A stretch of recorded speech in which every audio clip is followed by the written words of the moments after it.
Jimmy Malonzo mga bro, confirm nang hindi maglalaro sa Asian Games at Mateo Wright kailangan ng gilas. Yan mga bro, pagkatapos mong ilike ang ating video, mag-subscribe na rin kung bago ka pa lang sa ating channel at i-click ang notification bell para lagi kang updated sa ating mga sports balita.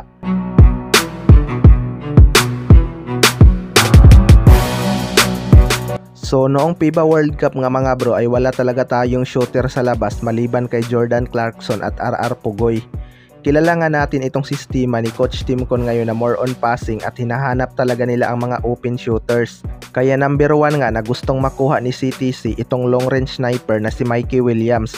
Pero kung kailangan pa nga ni CTC ng mga legit shooter mga bro, andyan nga sina Jordan Hiddink at Mateo Wright.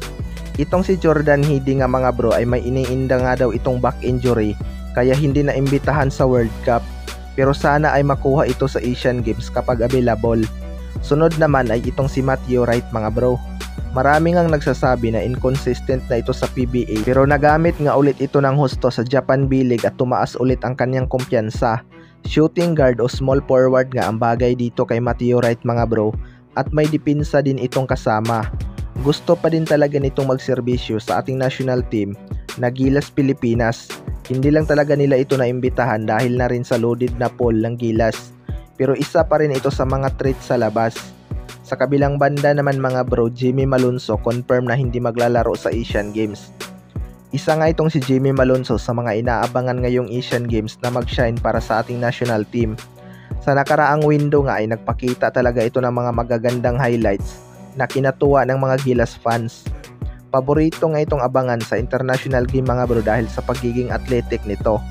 Pero sa FIBA World Cup nga ay hindi ito masyadong umimpact dahil sa kawalan ng playing time. Maganda sana silang pagsabayin ni Renz Abando upang maboost ang energy ng team dahil pareho nga itong athletic at napakasipag pagdating sa depensa.